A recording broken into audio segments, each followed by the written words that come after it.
Well, good afternoon, everyone. My name is Jonathan Steinberg. I am the 2023-2024 president of the Northeastern Educational Research Association. It's great to have you here for our webinar this afternoon. I believe this is the fourth webinar that we've done this year, which is really good for us. I posted in the chat, but I'll say it again, www.nera-education.org. That's our website. If you go to our webinars page, you can take a look at some of the other webinars we have had during the course of the year.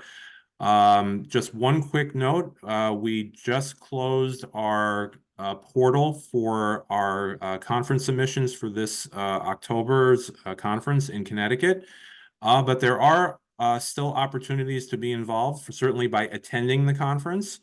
So please continue to watch our website for more information about that. But we very much need proposal reviewers and session chairs and discussants. So I'm going to be putting in the chat links for the reviewers first, and then the session chairs and discussants. Okay, so that's going up there now.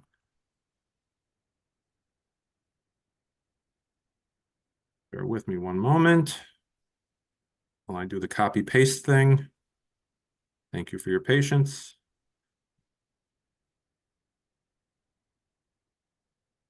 All right, so those are now in the chat. And if you haven't already done so, please feel free to sign up. We definitely could use the help, so thank you. So this webinar was put together in part by a large part by our Educator as Researcher Committee. Marcy Delcourt from Western Connecticut State is our chair. Tajman Cameron is also a very active member on the committee from Drexel University, and between the two of them, they were very much responsible for providing us with our speaker today, Dr. Hudson. So without further ado, I will turn things over to Tajma, who will introduce Dr. Hudson. Tajma, all yours. Thank you. Oh, Thank you so much. Good afternoon, everyone. It is feel free to put questions in the chat as we go. I'll monitor that. Go ahead, Tajma. Sorry. Oh, sorry about that. Good afternoon, everyone. It is my pleasure and honor to introduce Dr. Terea Hudson. Dr. Hudson is a graduate of the Drexel University School of Education. She's also a graduate of Arcadia University, where she received her BA in elementary education and her MED in literacy studies and TESOL. Social justice and equity were a primary focus of Dr. Hudson's undergraduate and graduate studies, and she spent much of her time researching ways to make schools a more equitable space for minoritized students to learn. This led to research-based diversity, equity, inclusion, and belonging consulting work that has served clients from national parks to higher education institutions. Dr. Hudson's interest in education policy led her to run for the school board in her hometown. She served for 7 years and served as president of the board for 3 years. Dr. Hudson's expertise and experience in policy has led her to be tapped for the Pennsylvania Governors and Lieutenant Governors Transition Committee in 2023. Dr. Hudson aids the committee crafting the Equity Action Plan for her local school district. She is also currently the secretary of the Montgomery County Youth Center Board of Managers. Dr. Hudson's current research explores the use of QuantCrit and infusing critical theories in measurement to explore the impacts of identity-based rejection on students and their learning. Thank you so much, Dr. Hudson, for being here, and I am going to give you the floor.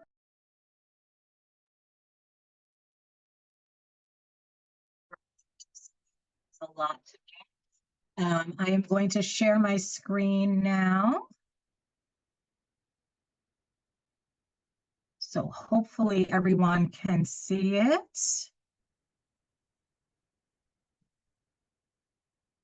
All right, so this afternoon we will be talking about QuantCrit, which is an evolving methodology, particularly as we think about statistics and data and the way that we use it. So here's just a brief agenda. We're going to drop some introductions in the chat. We'll be doing some explorations of our prior knowledge. We'll talk about some of the foundations of research that kind of will set the stage for us to delve a little bit deeper into QuantCrit and the reasons for it. We'll talk a little bit about the history of quantitative research and how it has been used. We'll talk about what QuantCrit is and why QuantCrit is a great methodology. We'll do some practical applications and examples, and then we'll wrap up with some questions, answers, and discussion. So just in the chat, if you could please just introduce yourself, just put your name and your affiliation, and just maybe list one thing that you know or have heard about QuantCrit, and maybe one thing that you're curious about. That will just activate kind of that prior knowledge and help us to make some connections as we go through the presentation today.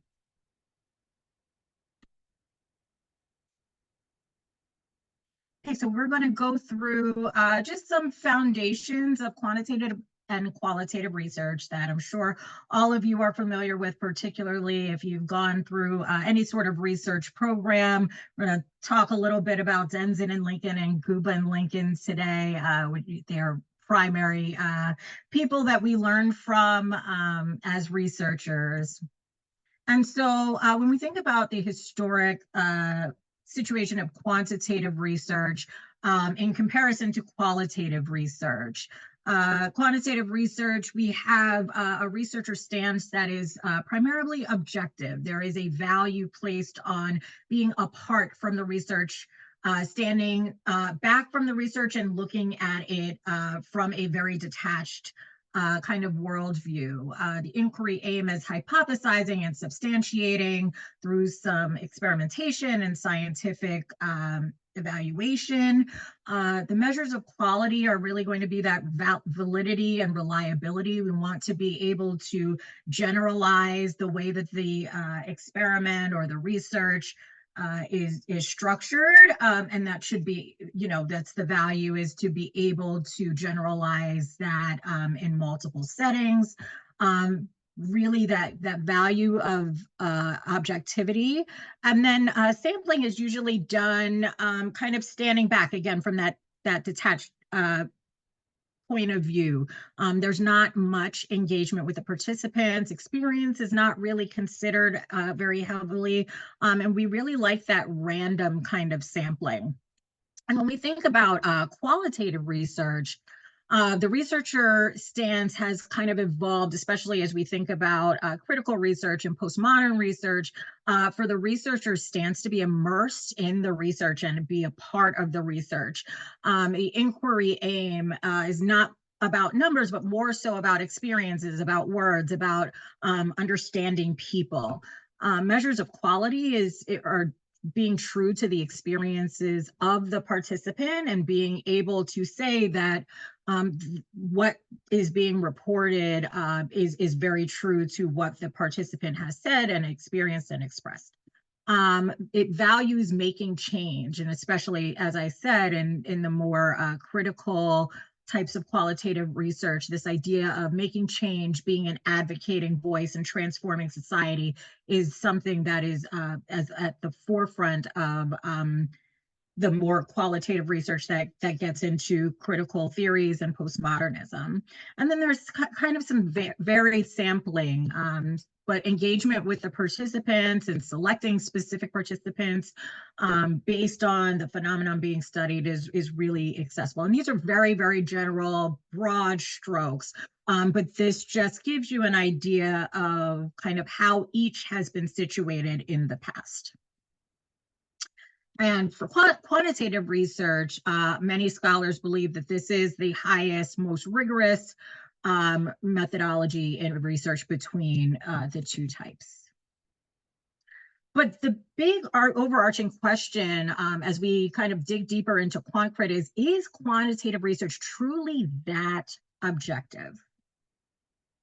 And so when we think about ways statistics can really impact particularly historically marginalized communities, we see that the way standardized test scores have been used to track students and put students in different classrooms with outcomes being different kind of supports throughout school, and that can really affect them in the long term.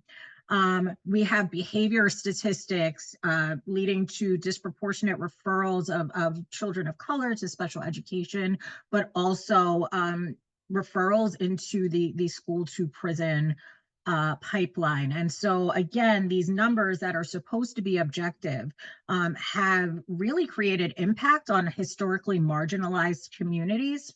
Particularly, and have changed the trajectory of people's lives. And then we think about data aggregation. So one of the things that I often give as an example is the census data. And you have many different demographic boxes that you can check. However, there's always the other box, and who falls into that category and how are their stories being represented and told. So these are the ways that statistics have been used historically in a way that may create an impact, an unintended impact on historically marginalized communities particularly. And then when we look at the way research has been used within historically marginalized communities, sometimes even without their consent, there are research institutions and researchers that have history of doing harm to marginalized communities. So the big one obviously is the Tuskegee experiment and the Henrietta Lacks having kind of some research done on her that was not authorized or consented to. And so this idea of marginalized communities being seen as less than human has really kind of pushed research in a way that has caused a little bit of discomfort in historically marginalized communities.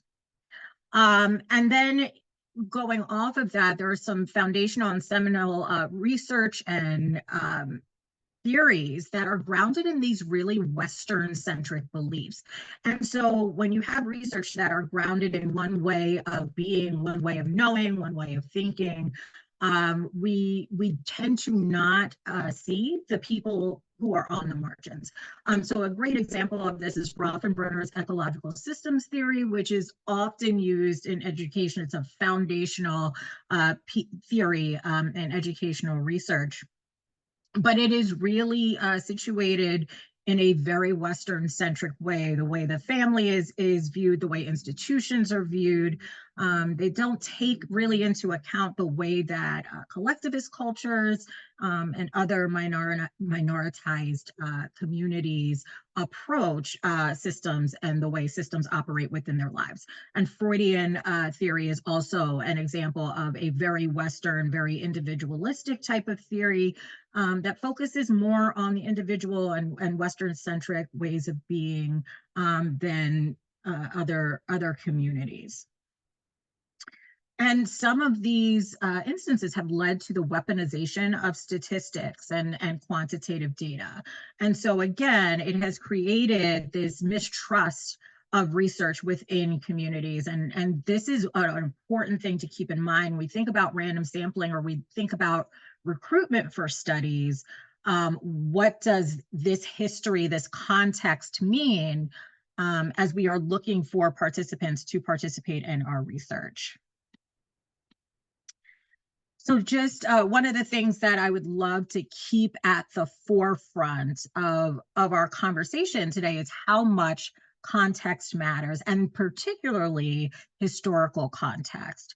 So all of the things that I just discussed on a previous slide are really important as we think about, recruiting people for studies and thinking that, as we are casting a wide net, that we really are capturing the people that we need to have a representative sample. However, if we are having people who are uncomfortable with research, they might not be engaged. And so what does that mean as far as who is participating in research studies? So why does context matter? So here are a couple of scenarios we'll just go through and talk about. So let's say a higher education administrator writes up an adjunct professor for having poor student evaluations. Or another example would be an elementary school loses federal funding due to low standardized test scores. A woman identifying assistant professor might be denied tenure because her dossier lacks publications or academic service.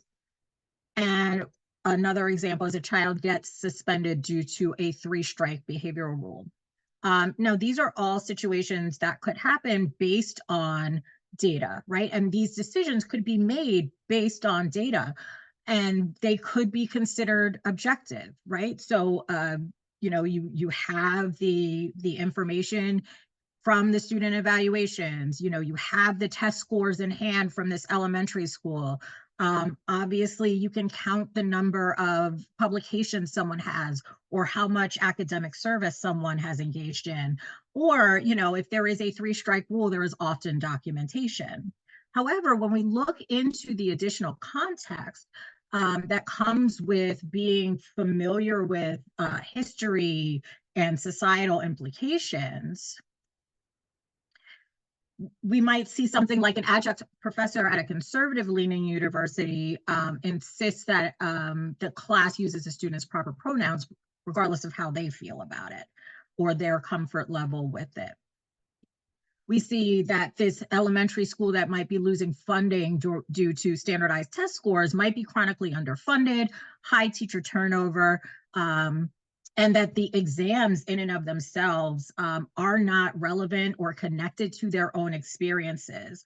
And so that's, kind of another conversation, but one of the things that we talk about in measurement quite a bit is when the assessments are not culturally responsive, they're not relevant to students, are we really measuring what students know and are able to do?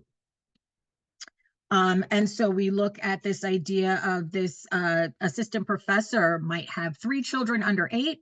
Her dossier might lack publications, or she might lack academic service.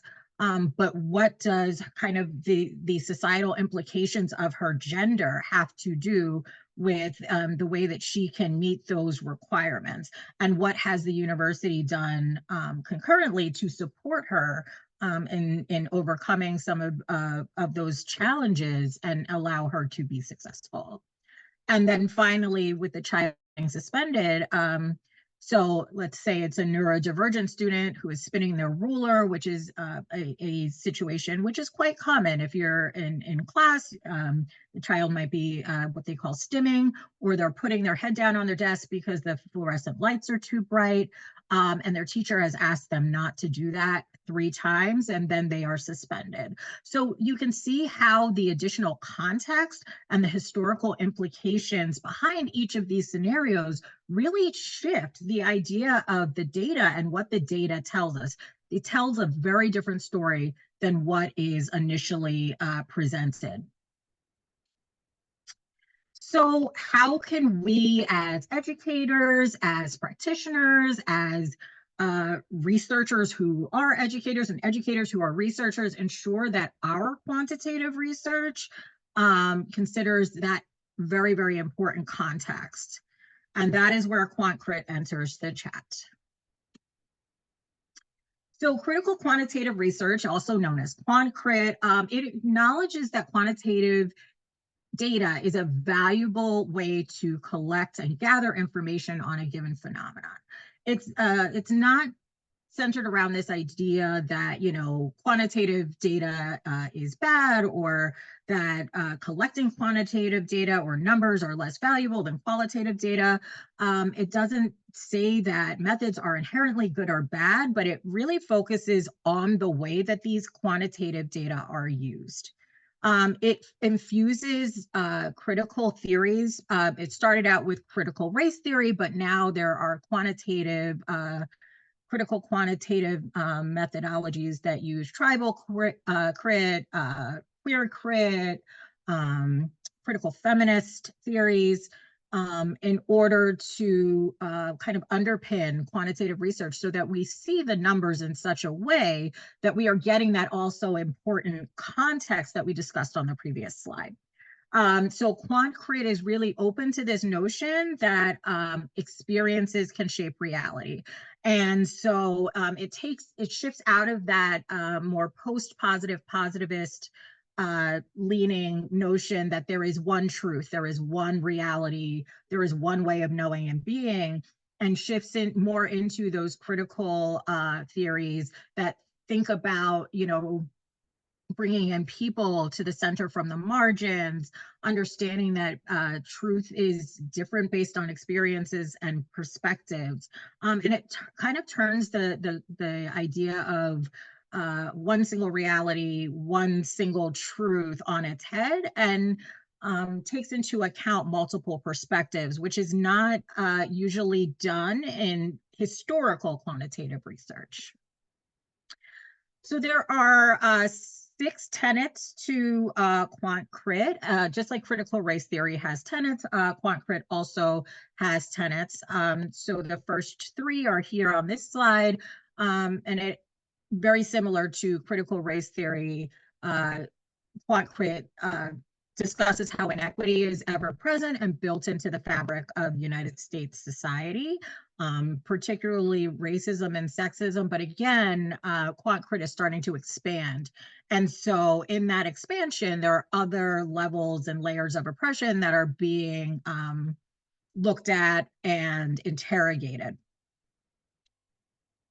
And then research methods and the information that can be derived from them are not neutral. So we're moving away from this concept that numbers and data are subjective and they, you know, are neutral. QuantCrit really takes into account that it really is the researcher's view, the researcher's lens, worldview, that can contribute a lot to the story that is being told through quantitative data. So anyone who has analyzed quantitative data, as you analyze it, you are looking at the story that you are telling through, you know, comparing what one group to another through independent t-tests, right? Or, you know, if you're doing a linear regression and making predictions, you are telling a story. And so that your worldview as a researcher really does impact what those numbers say. So QuantCrit really brings that into the forefront and causes and asks the researcher to make sense of that. And then data does not and cannot speak for itself. As I was just mentioning, you are telling the story as a researcher. The numbers are just the numbers. You have done your ANOVA, you have done your hierarchical linear modeling, but they are just numbers. And so you as the researcher tell the story that goes with those numbers. And so it's important to understand how your lens, your worldview, can lead to that story. Categories and variables have meaning. So we'll go back to the idea of that demographic data. This idea of socially constructed norms, we'll talk about those on a later slide, but you know, how race is constructed, how gender is socially constructed. These are all categories that are given meaning by society. And so what does it mean to know that some people don't fit neatly into the boxes that they can check? And how do we as researchers account for that? And that leads very nicely into the 5th tenet, which is this idea of intersectionality as made famous by Kimberly Crenshaw, the idea that multiple facets of our identity work together and cause differences in our experiences based on how those different facets may work together. So the experience of someone who is a first-generation immigrant or migrant is very different from someone who is a 3rd-generation immigrant or migrant. And what does it look like to not lump those people together, but to take into account both of their experiences and acknowledge that validity. And then the danger of telling one narrative or one story, and particularly highlighting the stories that are counter to the narratives that are being told.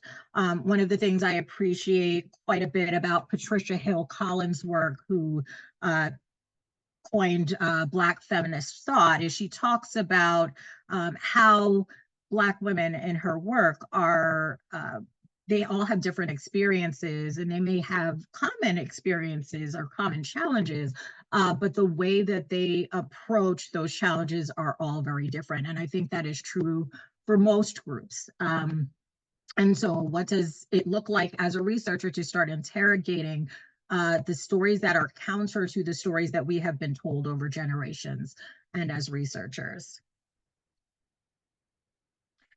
So we'll just briefly go into some practical ways that educational researchers and practitioners can apply the tenets of QuantCrit in their inquiry.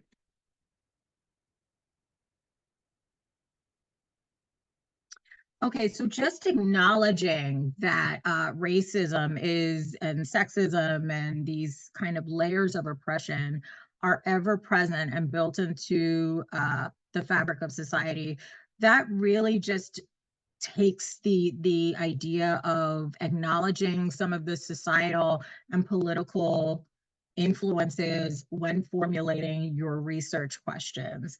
It may be as simple as choosing language. So if we are looking at, how women are responding to a certain phenomenon, are you talking about cisgender women? Are you talking about femmes? Are you talking about non-binary, agender? Recognizing that there are multiple categories that people can fall into and that those kind of categories can intersect is going to be really important for further understanding the phenomenon in a way that is really true to what participants are really experiencing. Also knowing that there are reasons that individuals do fear and struggle with the idea of research, and recognizing that, people may not want to participate in research studies because they are nervous, because they have a past history or a bad experience, or they know someone who has had a bad experience. So understanding how all of those societal implications can kind of create challenges and differences throughout the research. And then continuing to acknowledge that fact throughout the multiple phases of the research process. Sometimes, we kind of develop our research questions and we kind of move on, but QuantCrit really causes us to be very reflexive throughout the process, in the same way that qualitative research would have us be reflexive and think about how our positioning in society, or how societal influences or political influences might shift the way that our work is done or our outcomes. And then the acknowledgement of researcher bias, because we have all been impacted by culture and politics and society. And so memo writing is an excellent tool that has been used often in qualitative research, but is not used very often, if at all, in quantitative research. And so one of the practices that I have taken up as a QuantCrit researcher is memo writing throughout my process. And I have found that helps to keep me grounded. It helps me to better understand my position as a researcher, and the way that I have been influenced by society to make some of the choices that I make.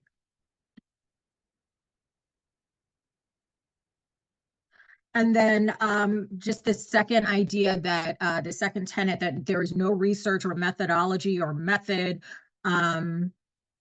or data collection method that is inherently unbiased or objective. Because a researcher is conducting the research, there will always be a level of subjectivity in that research. So as researchers, as QuantCrit researchers, one of the things we'd like to do is challenge the belief that quantitative methods are more rigorous than any other type of method, because it's important to acknowledge that it all comes through the lens of the researcher. It all comes through the lens of the human. And so what does it mean that human has a worldview, and what does that worldview mean for the story that is being told with the data? And then just this idea and this notion that QuantCrit is a growing methodology. We really are in a space where QuantCrit has really just very recently gotten up and running. I would say 2016, 17, we start to see articles written where they're bringing some of these critical theories into quantitative data. The first couple of articles that mention QuantCrit, some of the seminal articles are maybe 2017, 2018. So as researchers and as educators, it's really important to realize that this is an evolving methodology, and that your insight is valuable, and the field needs your insight. And this is particularly important with people who are in the classroom and doing research as practitioners. Those insights are invaluable because sometimes the connections don't get made from the classroom to research. So making sure that we're understanding that this is new, and the way that we do things is new, and there is opportunity here to really shape this field.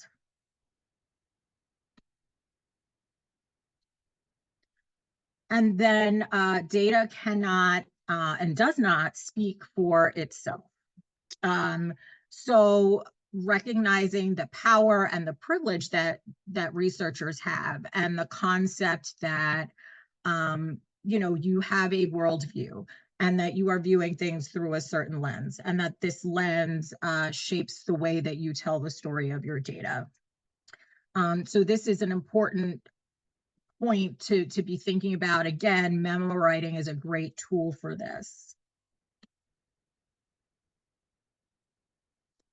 And then some of the categories and variables that we use in demographics, in labels, are given meaning by society. They're really socially constructed. And so what does it mean to interrogate that, especially in different ways throughout research? When we think about census demographic data, they're not the only way to define groups. So oftentimes there are categories that the census use, and that those are categories that researchers tend to use demographically in their research. But one of the things that it's important to think about is, what of the stories are we missing because of the intersection of those identities that we are not capturing through some of that demographic data? And so what does it mean to reflect upon the voices that are being obscured when categories are put in place? I have a colleague, a brilliant colleague, who does work about the experiences of Black immigrant youth, and how their experiences are quite different from youth who have been third generation or more in the United States. And so when we think about casting a broad lens across even, Latin American cultures, each individual country, Guatemala, Puerto Rico, Mexico, Brazil, all have very different cultures and different norms, and there's different information that we can derive from each of those groups. And so by kind of collapsing data or aggregating data, some of that information gets lost. And so you always just have to be mindful, as a quantitative researcher who is trying to approach QuantCrit, of what information that you're losing as you collapse and aggregate data. And that's not to say that collapsing and aggregating data is wrong or it's bad, but I think it's just a matter of, again, jotting down those notes, those memos, being mindful of what you are trying to answer in your research questions and what information that you might be losing, and being transparent as you publish your research, disseminate it, or whatever you choose to do with it, that you're transparent about it so that the reader knows. And then this idea of intersectionality, it's such a critical part. Again, you know, it kind of piggybacks on the previous slide. You know, Kimberly Crenshaw talks a lot about Black women experience oppression very differently than Black men and white women, and yet they experience both types of oppression. And so how do these intersections impact our research, right? Because there are demographics of people who don't necessarily get studied. And so, you know, if you capture the experiences of all, you know, encompassing people of Black or African descent, and don't focus on the gendered or ability or immigration status or socioeconomic status, again, you are losing information. And so demographics are really more than checking boxes. It's a part of our identity. And because it's a part of our identity, it really shifts and shapes the way that individuals move throughout society. And so it's important to acknowledge that quantitative data has not historically been focused on experiences. And so QuantCrit really does kind of move a little bit in that direction of taking into account experiences as well as the data. So not quite going as far as mixed methods, but really taking into account that individual experiences does support or tell more about quantitative data. And then this notion of counter storytelling. There are multiple perspectives, and society, quite frankly, often privileges some over the others. So again, as a researcher, you have your own worldview. As an educator, you have your worldview. And so whose story are you privileging? What story are you telling? How have circumstances contributed to the phenomenon you might be researching? So if you're looking at quote unquote an achievement gap, well, is it an achievement gap? Is it a student's ability to perform, or is it an opportunity gap? When you think about funding, redlining, and all of the historic implications of why a student may be performing the way they do on a test, the way that standardized testing is approached, you know, differing abilities. Is this really an achievement gap at this point, or is it an opportunity gap? Just interrogating those things within yourself and how society, politics have influenced you and how that impacts your research. So here are just a few examples from research that take into account some of the things that we've discussed. So when you think about recruitment and sampling, you know, as you're going out and performing a research project, you might recognize the mistrust of researchers within certain communities, and you might want to add a personal touch to recruitment, which is not something that is historically done. Recently, I was doing a research study on identity-based rejection with higher education students. And what I was learning was if I just emailed a flyer out, I wasn't getting very many responses. But because I kind of talked about my own experience and said, hey, you know, doing a research project on identity-based rejection, and you know, this has been my experience, and I'd love to hear yours. It's a concept called altar call sampling, which is a fascinating kind of prospect for sampling if you get the opportunity to look it up. But I got much more involvement from students of color. And I think that some of the things that we might be thinking about, if we want to get a truly representative sample of participants, we might want to think about what it looks like to do recruitment and sampling in very different ways. the concept of theoretical frameworks. Again, this is something that is used quite a bit in qualitative research, but having a theoretical framework that you are looking through, that is the lens through which you're grounding your research, even if it's just the critical theories that you're using through using QuantCrit, can really help ground your research and keep you focused on what the important things that you want to interrogate or ask. Demographics, just allowing participants to self-select. And after you allow participants to self-select, maybe it's more than one, maybe it's three, but creating a category for that person. I think it's really important to understand that, especially now in society, people don't necessarily fall into one category. And so what do we do as we're thinking about race and gender and sexual orientation? How do we incorporate everyone's experiences and demographics and capture everyone's outcomes? Outliers, a really interesting concept as it applies to QuantCrit research, because we've all been told, whoa, if you have outliers, you want to pull them out because, they don't fit your model or they might throw off your analysis. And so we really haven't fully evolved into thinking about like what those outliers mean. So what might the story that your outlier, what story might your outlier be telling? And that doesn't mean that you have to keep the outlier in your research, but that might be a very important story to tell. And so looking into those outliers and seeing based on your reading, based on some of the ways they answered questions, the societal implications, why that story might be important. And again, the idea is just to be able to report.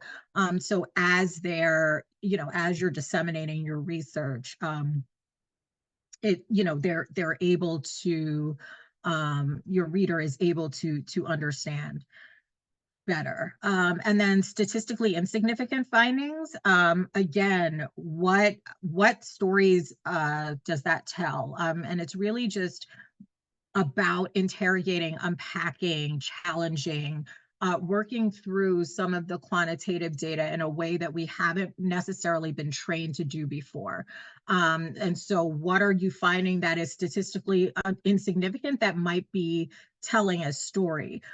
So for, again, an example from my own research, I found that identity-based rejection did not vary across institution types, specifically for Black women and femmes. And the story that told me was that no matter where you go, as far as institution types, it is possible for you to feel a rejection based on your identity.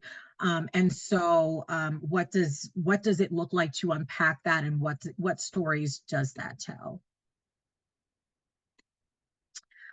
So if anyone is interested in a little bit of further reading, I've put together just a quick list of basics, but I do encourage you to go explore on your own. QuantCrit, again, it's a growing field, it's a growing methodology, and there's a lot of really interesting articles coming out.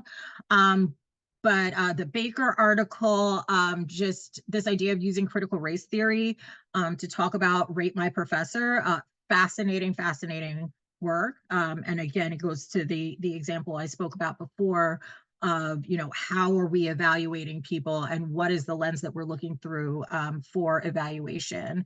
And then critical race theory and intersectionality, letting the numbers or refusing to let the numbers speak for themselves, understanding the importance of that counter storytelling, also a great read. The Garcia article is really one of the seminal texts as far as QuantCrit is concerned. One of the first, again, same with Gilborn. So I've highlighted all of the seminal texts. Lopez, another researcher who worked with Garcia and Veronica Velez, to kind of do this seminal piece, the QuantCrit Rectifying Quantitative Methods Through Critical Race Theory. This is another great article, Making the Invisible Visible. And the Zabiri and Bonilla Siva book, White Logic, White Methods, Racism Methodology, is one of the foundational kind of critical race theory texts that really set the foundation for QuantCrit. Just kind of taking into account methodologies and how they're being used and what lens we're looking through. So that I would also consider a foundational kind of seminal text that if you wanted to look into, I definitely would. So that was just a really quick, broad strokes, overarching, very, very small overview of QuantCrit. I hope that it was helpful for you. I am happy to entertain any questions at this time. But again, it's a new field, so I'm really excited that this many people are interested, because you really have the opportunity at this point to start to shape the field and how we do these things and make suggestions, particularly as as you are researchers within the education field.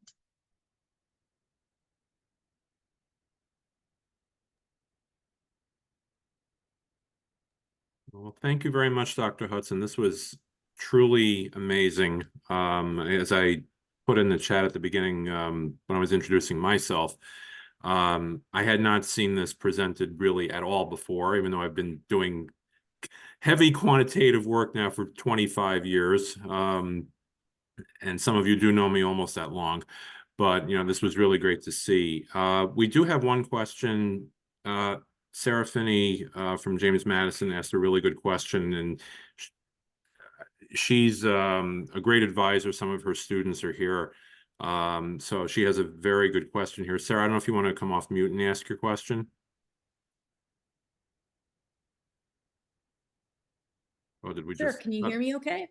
Yes, I think so. Go ahead. Great. Really, yeah, I agree, Jonathan. Outstanding session. I've been in several workshops and sessions about QuantCrit, and I feel like this is the one I feel like I got some footing, like real footing on. And I really appreciated that example slide towards the end. That really helped me out with respect to the outliers and theoretical frame, and really, really helpful. What I'm wondering is, and I put this in the chat, are there particular journals that value a QuantCrit approach? And on the opposite side, do you find that there's journals that push back? Or is everyone kind of embracing the approach as long as it's applied correctly and thoughtfully? Thank you. So I would say my opinion is biased, because I tend to go for the journals that I know will take QuantCrit work. So there is, I believe it's Race, Education, and Culture, I believe it's called.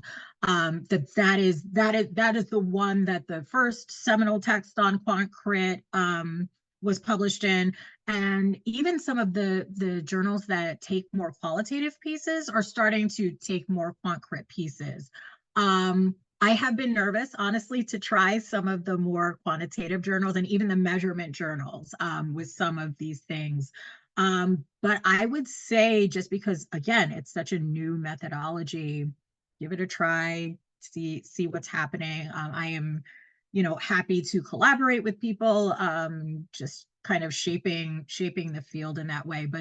But yeah, to your point, I have been playing it safe a little bit as far as my casting my pieces out into the world. Dr. Hudson, so Marcy Delcourt here, the chair of the committee for the educator as researcher, and I just love this work. It is just absolutely critical. And I was noting some of the things that I do. I ask all of my students, for instance, to have their positionality regardless of the type of methodology they're using. That's a requirement. And I ask them all to keep journals. all to memo, all to say, what's going on? What are you thinking? What is happening? What do you doubt? What do you think? What's going on? And so I just think this is a kind of methodology, just as there's a trend, I don't know what to call it, to put up your data or to express what you're doing and how you're doing it to a much clearer, more open, more transparent way. And this to me follows with that, in that marries to it, not just follows it. It's related to it critically, in that you need to tell people who's out there, who is in your sample, who isn't in your sample, to whom does this pertain?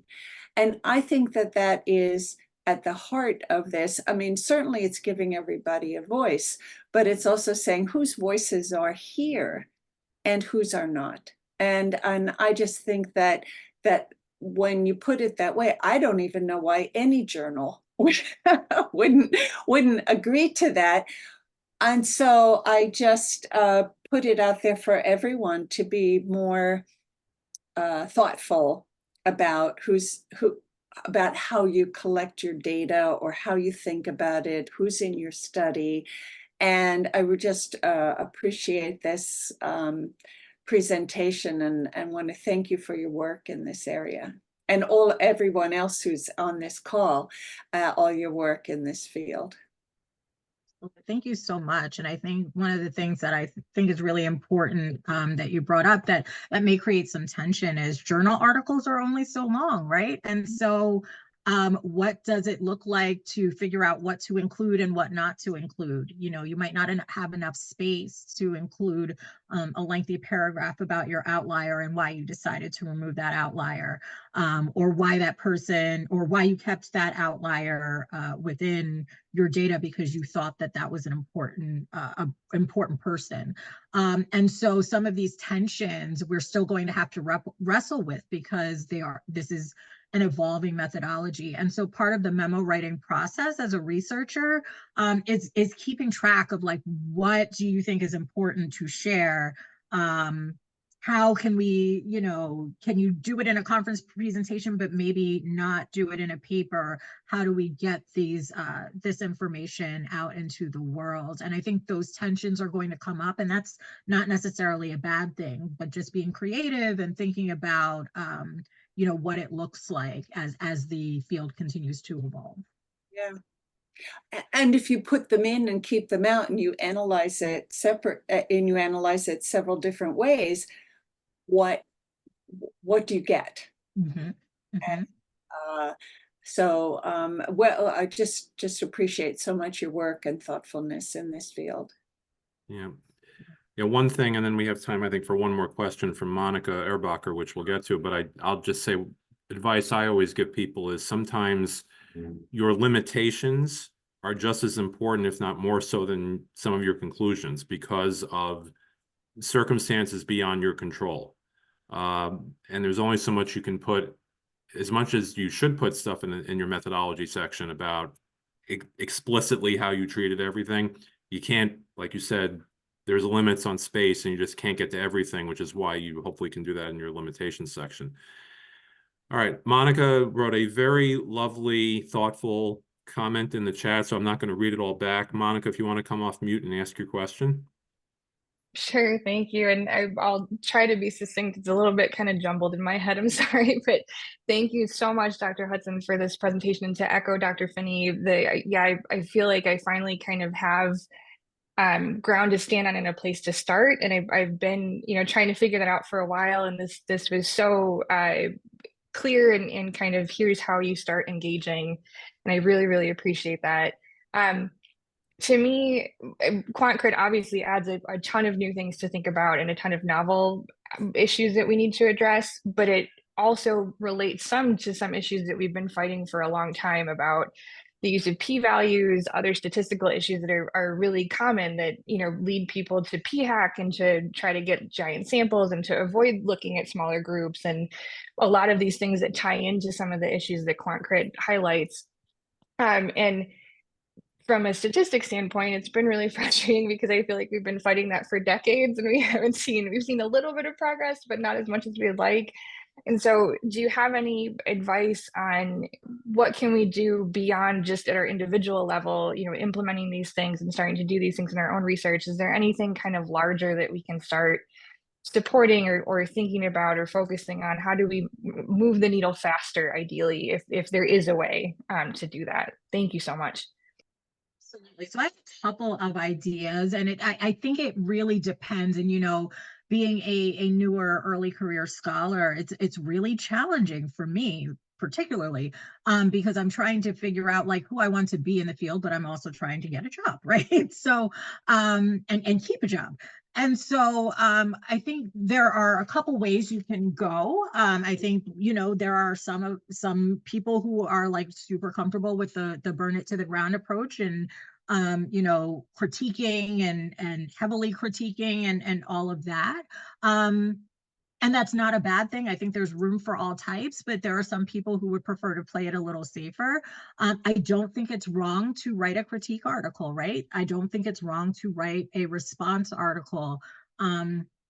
Where, you know, you go in and you read this article and you say, hey, you know, here are the things that I would love to see this researcher think about. I would also encourage the use of the peer review process, right? So that is a big part of our academic service. And what does it look like when early career scholars or critical scholars start to get on the peer review teams of the bigger journals and start to push for the type of change that we would like to see happen and reject articles that use the type of techniques that you're discussing and advocate for what, you know, what we want to see. I think engaging in that process is one way. I think, you know, getting everyone together. Marcy mentioned before the meeting that there is a group of QuantCrit scholars I didn't know about, right? And so getting together, maybe starting our own conference. I think particularly with early career scholars, we've got an opportunity now to really start shaping the field. And so thinking about what it looks like or what it has looked like in the past and using those same methods to start getting our message out there, to do this critically, and even banding with scholars in the field and just starting to bounce ideas off of them. I think those are all ways to get the needle to move. So I hope that wasn't like a roundabout non-answer, but I think it's a really complicated thing, and I think you have to be okay with who you are as a researcher and figure out the way that works for you. But I'm happy to, you know, bounce all the ideas off of you and talk through it with you if you'd like. Thank you so much. That's super helpful and much more concrete than anything that I had kind of in my mind to this point. I appreciate it. And I very much appreciate the acknowledgement of that, you know, early faculty, a lot of the, you know, newer faculty or people who are taking this up and able to implement it, but then they also have to deal with tenure decisions and all that. So thank you so much. This has been amazing. I really appreciate it. Good. And one thing I'll leave you with is, you know, I think you bring it up a really important point. It's like, what are you willing to give up to do this work, right? And everybody's willing to give up different things. And so, you know, for you, it may not be that tenure decision, and that's okay. But just figuring out what your space is and the way that you can resist in a way that works for you is going to be critical in moving this work forward.